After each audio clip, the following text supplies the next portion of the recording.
1998 में मोदी ने कहा था हम सत्ता में ना हो और कल भी ना हो, ये सपना बहुत लोगों का है। मोदी ने कहा था कि हम सत्ता में ना हो और कल भी ना हो, ये सपना बहुत लोगों के है। और आज तक कभी भी आरएसएस ने किसी भी विषय में कभी भी कोई दखल अंदाजी नहीं की है, दखल अंदाजी नहीं की है। उनकी पूरी जो कल्पना है, किसकी? आरएसएस की। उनकी जो पूरी कल्पना है वो पूरे समाज के अंदर जीवन चरित्र निर्माण करने की है। इस बात पर मत जाना भाई कि मैं खर्रा गुटखा खाने वाला आदमी हूँ, थोड़े दांत खराब हो सकते हैं। तो बंधुओं, जात,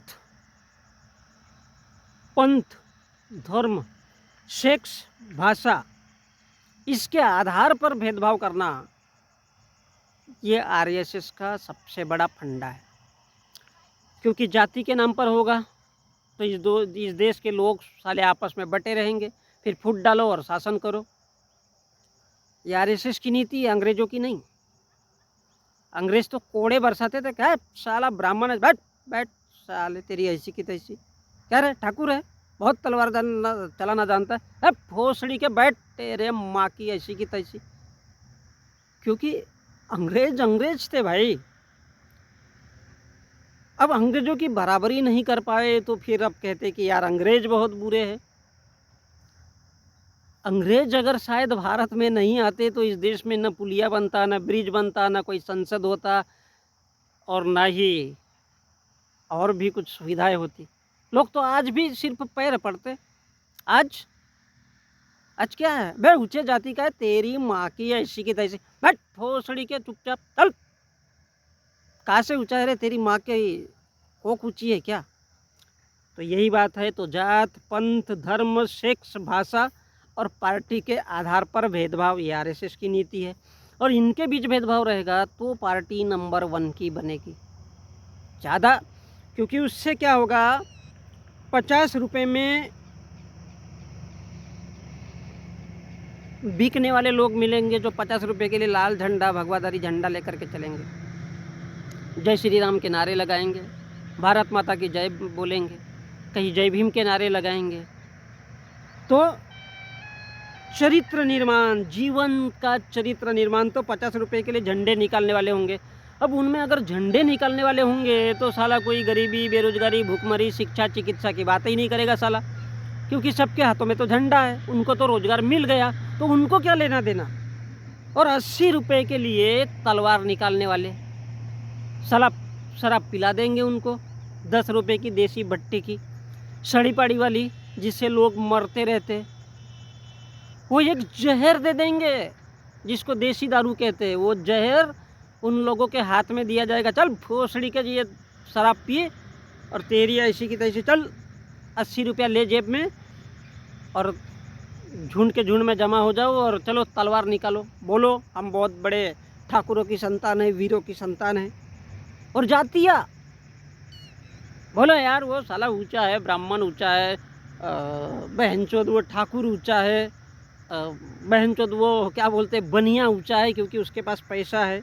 तो ये जातियों के आधार पर डिवाइड रहेंगे। तो जो बच्चे कुचे शूद्र कैटेगरी के लोग हैं, वो SC ST OBC के लोग, तो ये भोसड़ी के भीख मंगे मंदिर जाएंगे। जातियों के आधार पर बटने से ये साले सबके सब मंदिर जाएंगे, और मंदिर जाएंगे तो मंदिर का घंटा बजाएंगे। तो काहे के लिए वो बेरोजगारी, नौकरी, रोजगार, किसान, मजदूर के लिए, जवान के लिए लड़ाई लड़ेंगे? ऐसा ही धर्म के नाम पे पंगु बना दो सालों को। अब गर्व से कहो हिंदू है, उनके पिछवाड़े में चलाया जा रहा है कि साला भीख मंगे रहो ना भोसड़ी के हो। तो भीख मंगे बनाने के लिए धर्म है। सेक्स के आधार पर जहाँ लूटना है, सेक्स तो अमीरों की कठपुतली है, गरीबों को क्या घंटा मिलता है। गरीब तो रावण बन करके जीता है कि मेरे को स्त्री चाहिए, शादी करना है, उम्र हो गई, शादी करना है, सेक्स चाहिए। और इसीलिए तो स्त्री उसके पास जाती है, वो स्त्री का मान सम्मान करता है, लेकिन स्त्रियाँ कभी टिक नहीं सकती और टिकना नहीं चाहती, क्योंकि उसको तो राम चाहिए, धन दौलत वाला।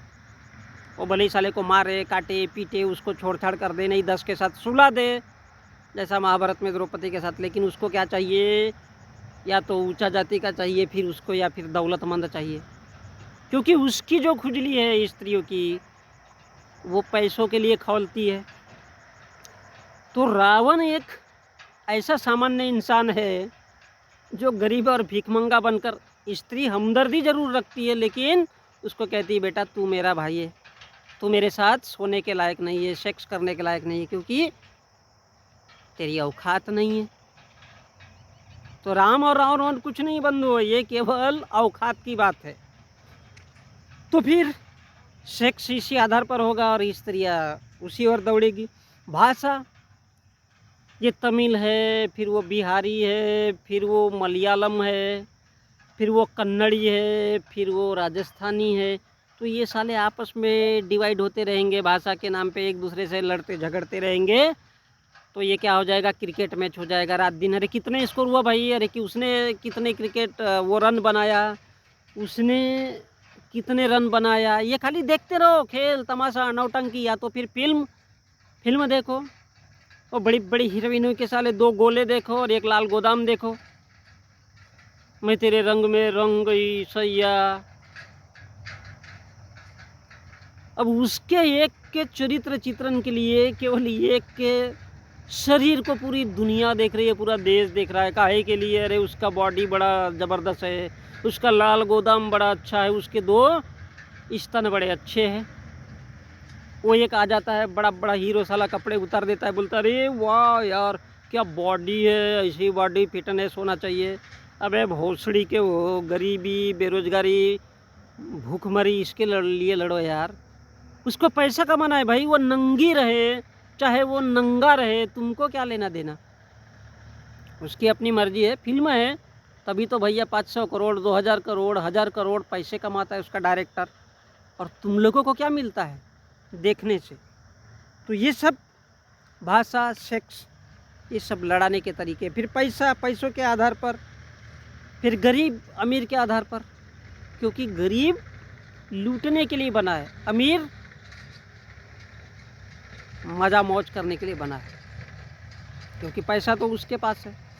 वो तुम्हारी माताओं बहनों को उठाए, इसलिए तो राम ने सूर्यपंखा का नाक काट दिया था। जब बोले साला गरीब भीख मंगे साधारण इंसान, भोसड़ी के रावण, तेरी बहन को मैं पसंद करूं क्या, अमीर की बेटी देखूंगा। अंगूर की बेटी, अंगूर खट्टा होता है याद रखिए, अंगूर फल होता है, उसकी कोई बेटी नहीं होती, फिर भी अंगूर की बेटी है। तो गरीब अमीर, तो इससे क्या होगा, एक तरफ अमीर का वर्ग होगा, एक तरफ गरीब का वर्ग होगा, और ये दुनिया 2 तरह से डिवाइड हो जाएगी यहाँ पर, एक धर्म से, एक भाषा के आधार पर, एक जात के आधार पर। तो ये जब दुनिया लोग साले डिवाइड हो जाएंगे तो फिर साधु संतों का राज होगा। और साधु संतों का राज होगा तो वो क्या बोलेगा, ये छोटे जाति का बोलेगा सुंदर कांड में ये लिखा है, फलाना कांड में ये लिखा है, सकल ताड़ना का अधिकारी शुद्ध नारी, ये क्या है, भेदभाव अपने आप होगा। और इसलिए वो कहता है कि हम सत्ता में हो या ना हो, तो इससे क्या होगा, 50 रुपये के झंडे वाले निर्माण वाले होंगे तो जाकर के मंदिर का घंटा बजाएंगे, 80 रुपये के लिए तलवार निकालने वाले होंगे तो जाहिर है उनमें से बहुत से लोग मर्डर करने वाले होंगे, यानी गुंडागर्दी वाले बनेंगे। जाति के नाम पे लोगों को भड़काया जाएगा तो बोलेंगे यार ये फलाना जाति का, इसको घोड़ी पे मत चढ़ने दो, फिर बोलेंगे इसको पढ़ने मत दो।